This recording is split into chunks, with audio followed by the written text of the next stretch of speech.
అయితే ఇప్పుడు సుమ కెరీర్ పరంగా నువ్వు చూస్తే కనుక నీ మీద తన తాలూకా కంప్లైంట్ కానీ కామెంట్ కానీ తను ఓపెన్ చేసి చెప్పేసింది. ఏంటిది?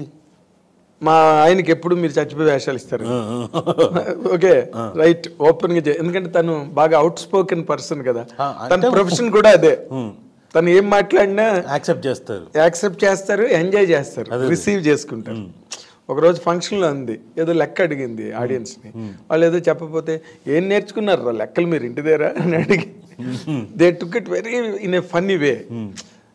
అది పర్సనల్గా. ఇప్పుడు సుమకి పర్సనల్గా కనుక నువ్వు యాజ్ ఎ వైఫ్ కానీ యాజ్ అన్ ఇండివిజువల్ చూసినప్పుడు సుమలో నీకు కనిపించే మోస్ట్ అంటే మంచి ప్లస్ పాయింట్స్ గా నీకు కనిపించి 1, 2, 3 చెప్పాలంటే ఏం చెప్తావు? 1, 2, 3 అన్ని ప్లస్ పాయింట్సేనండి. ఎందుకంటే తన అంత బిజీనెస్లో కూడా, అంత బిజీ స్కెడ్యూల్.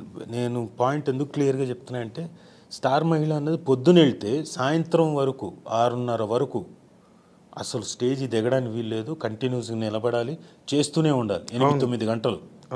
గొంతు ఒకటి, ఆ పర్టికులర్ సెట్ ఏంటంటే దుమ్ము ధూళి ఉంటుంది. సెట్ మీకు తెలుసు ఎలా ఉంటుంది, ఆ దుమ్ము ధూళి అంతా వోకల్ కార్డ్స్ మీద ఎక్కువ పనిచేస్తుంది. చిరాకుగా ఉంటుంది. బయటకు వచ్చి కక్కితే ఎంత వస్తుంది మందంగా, బ్రౌన్గా.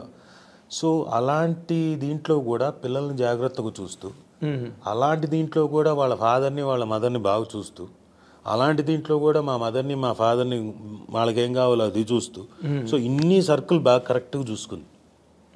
సో జగ్లింగే, లిటరల్గా జగ్లింగ్ యాక్టే. ఒక lady doing a juggling act, circus చేయడమే. So fantastic. అందుకనే సుమకి 1, 2, 3 అన్నీ కూడా 1 to 10 కూడా నేను మార్క్స్ ఇచ్చేస్తాను. అబ్బో చాలా కష్టం సార్. ఇంకొకళ్ళు అయితే ఎక్కడో చోట ఏంటి జీవితం నాకు డెఫినెట్గా ఎక్కడో చోట వై షుడ్ ఐ అని చెప్పేసి, ఎందుకంటే వర్క్ చేస్తూ ఇన్ని కూడా ఉంటాయి కదా. తనకేంటంటే తన పిల్లల్ని చూసుకోవడం తనకు బాగా ఇంట్రెస్ట్. ఇంట్లో ఉన్నారు, మా అమ్ముంది, మా నాన్న ఉన్నారు, వాళ్ళ అమ్ముంది, వాళ్ళ నాన్నగారు ఉన్నారు పక్కన. అవును, ఇద్దరు. తనకి తన పిల్లల్ని అదేదో కోడి పిల్ల పక్కనే పిల్లల్ని పెట్టుకొని తిరుగుతుంది, తనకు అలా ఇష్టం. వీళ్ళు కూడా, మా పిల్లలు కూడా ఎంతసేపు అమ్మ అమ్మ అమ్మ. సో అమ్మ అనే దీంట్లో తనకి విపరీతమైన ఎంజాయ్మెంట్. ఇంకోటి సరే రండి అని she took very good care. అంటే ఇప్పుడు జనరల్గా ఇప్పుడు అపార్ట్ ఫ్రమ్ అవన్నీ మనకు తెలిసిన విషయాలే, రాతలు గొడవలు ఏవో రాస్తుంటారు సోషల్ మీడియాలో. నమ్మి పూర్వం పేపర్స్లో ఎప్పుడు ఎక్కడ రాలా, ఈ సోషల్ మీడియా వచ్చిన దగ్గర నుంచే అవి సర్ఫేస్ అయ్యి. అవన్నీ పక్కన పెడితే ఇన్ జనరల్గా మీ ఇద్దరి మధ్య ఎప్పుడు ఏ విషయంలో నీ పరపత్యాలు రావా? బోల్డ్ అని సార్లు వచ్చాయి సార్. పరపత్యాలు ఎందుకు రాలేదు, వచ్చాయి. అంటే చిన్న చిన్న ఫ్యామిలీ డిస్టర్బెన్సెస్. అత్తగారి వైపు నుంచి ఇట్లాంటివే, మా మధ్య కాదు, అత్తగారి వైపు నుంచి ఈ మిస్అండర్స్టాండింగ్స్ చిన్న చిన్నవి, అత్తగారిది మా మదర్ తోటి ఇట్లాంటివి. అదే ఇది కాదు చెప్పు అని చెప్పేసి నేను చెప్పడం ఇలా, అంతే తప్ప నాట్ మా మధ్య. అసలు మీ మదర్ చాలా కామ్ గోయింగ్ కదా ఆవిడ. ఇక్కడ పిల్లల దగ్గర విషయంలో వస్తుంది సార్ అని, మనవాళ్ళ దగ్గర అక్కడ వస్తుంది. చిన్న చిన్నవి అంతే.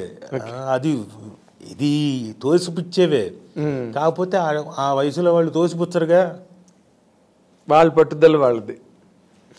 దానికి జస్ట్ మేక్ ఇట్ కొంచెం చెప్పు అని చెప్పేసి చెప్పడం అంతే.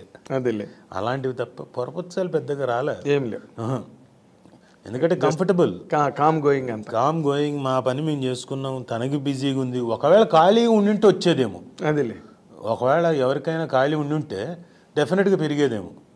ఇప్పుడు మేము కూడా ఎలా ఉండేవాళ్ళం అంటే, మా మదరు మా నాన్నగారు వచ్చి, మా నాన్నగారు ఎప్పుడు చెప్పలేదు కానీ మా మదర్ వచ్చి ఇదిగో పలానా కొంచెం కంప్లైనింగ్, కొంచెం ఇలా జరిగిందని. కంప్లైనింగ్ అంటే నాట్ లేనిది కాదు, ఉన్నదే చెప్పినా కానీ నేను అరిచి తోసిపుచ్చేసేవాడిని. ఎందుకు అనవసరంగా వచ్చి అనవసరంగా ఇది చేస్తున్నావు, చిన్న చిన్న విషయాలు వచ్చిన దగ్గర చెప్తే వద్దు, అది పెద్ద పెద్ద ఇష్యూనా, సరే ఎత్తుకున్నా ఆడుకోను, తర్వాత నువ్వు తీసుకో, అలాంటి విషయాలు అంతే. అదేలే, but not on financial aspects. Financial ఆస్పెక్ట్లో ఎప్పుడు లేదు అదేలే అసలు.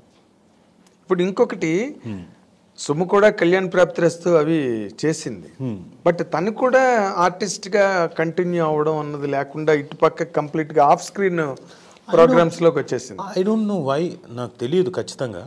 నాకు ఫస్ట్ తను చేస్తా అన్నప్పుడు నాకు వద్దన్న, అప్పుడు లవ్ దీంట్లో ఉన్నాం, ఇంకా ఒకళ్ళనొకళ్ళు డేటింగ్ పీరియడ్. ఓకే, తను ఉండి నేను చేస్తాను సినిమాలు అంటే, సినిమాల నో డోంట్ డూ ఇట్ అని చెప్పేసి అన్న. తనేమనుకుందో మరి, అంటే ఇక్కడ ఇప్పుడే వీడింత నా మీద అధికారం చెలాయించబోతున్నాడు. వెంటనే నేను నా ఫోన్లు తన ల్యాండ్ లైన్ చేస్తే కట్టు ఎత్తేది కాదు. నేను కూడా నేను ఎంతకాలం చేస్తాను, సరే కొంతకాలం అయిన తర్వాత నేను కూడా చేయడం మానేశాను. 1.5 year గ్యాప్ వచ్చింది మాకు. ఆ టైంలో తను కళ్యాణ ప్రాప్తిరస్తు అవి చేసింది. ఓకే, సో అవి పోయాయి, ఫ్లాప్ అయ్యాయి. ఆ టైంలో తను ఒక 2 మలయాళం సినిమాలు అవి కూడా పోయాయి, అవి కూడా యావరేజ్గా అయి ఉంటాయి అక్కడ. సో తనకు కూడా బహుశా షీ రియలైజ్డ్ సినిమాలు నా కప్ ఆఫ్ టీ కాదనుకుంది. తర్వాత మళ్ళీ టెలివిజన్ ఇక్కడికి చేస్తా. 1.5 year తర్వాత మళ్ళీ తనే కంబ్యాక్. నువ్వు మళ్ళీ నేను చూస్తూ ఉన్నా, నేను కూడా వెళ్ళి నేనేం చెప్పలేదు. అది అప్పుడు ఏంటంటే టెలివిజన్, ఇప్పుడు తెలుగు టెలివిజన్ వాళ్ళది 25 years అయిపోయింది ఇప్పటికి. అప్పుడు ఎలక్షన్స్ జరుగుతాయి ఫస్ట్ టైం. అందులో మేమంతా వాలంటీర్స్గా ఉన్నాం, మా ఇన్స్టిట్యూట్లో స్టూడెంట్స్ మేమంతా. అందరం తీసుకెళ్ళి అక్కడ రవీంద్ర భారతిలో వర్క్ చేస్తున్నాం, అక్కడ అందరం సపోర్ట్ చేస్తూ. అక్కడ తను నిలబడింది ఎలక్షన్స్లో. ఓకే, అక్కడ నించోను. తను కూడా ఉండాలి కదా మరి, ఎలక్షన్స్లో దగ్గర ఉన్నప్పుడు రండి ఓటేయండి మా కోసం అని చెప్తూ ఉండాలి కదా. అక్కడ ఉంటే నేను మెల్లగా జాలిగా చూడడం మొదలుపెట్టాను నా పరిస్థితి.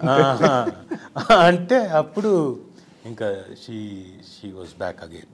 Okay okay. సో అంటే ఈ 1.5 year అసలు ఏమీ మాట్లాడుకోలేదు అసలు. వెరీ స్ట్రేంజ్, చాలా మొండిఘట్టంగా కట్టు, లిటరల్గా కట్టు, చాప్ ఆఫ్. అది ఇదేంటిది, నేను అన్నది తప్పేమనలేదు. అట్లీస్ట్ సంజయ్షి నేను ఎందుకన్నానో తను వినాలి, తన ఒపీనియన్ చెప్పాలి. ఇదేంటి మరి ఇంత చేసేంత నేరం కాదు కదా. నువ్వెందుకు వద్దన్నావు సినిమాలో చేయొద్దని? ఆ సినిమా అంటే it's a tough world, cinema world అనేది టఫ్ వరల్డ్. అప్పటికి నేను ఇంకా సినిమాలు చేస్తున్నా, పెద్దగా నేను పాపులర్ కాదు కదా. అవును, టఫ్ వరల్డ్. నువ్వు ఫస్ట్ నువ్వు ఎప్పుడు ఎలా పాపులర్ అయ్యావంటే దేవదాస్ కనకాల గారి అబ్బాయి అని పాపులారిటీ వచ్చింది ముందు ఫస్ట్. ఆ తర్వాత కదా పేర్లు మెల్లగా వచ్చింది. ఓకే, నేమ్స్ కూడా వచ్చేవి కాదు కదా సార్, ముఖ్య తారాగణంలో కూడా వచ్చేది కాదు పేరు.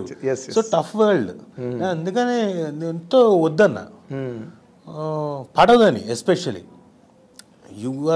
నీకు ఇక్కడ కంఫర్టబుల్గా చాలా వర్క్ ఉంది టీవీ ఇండస్ట్రీ, అక్కడికి వెళ్తే తెలీదు, ఇంకా టైం పడుతుంది.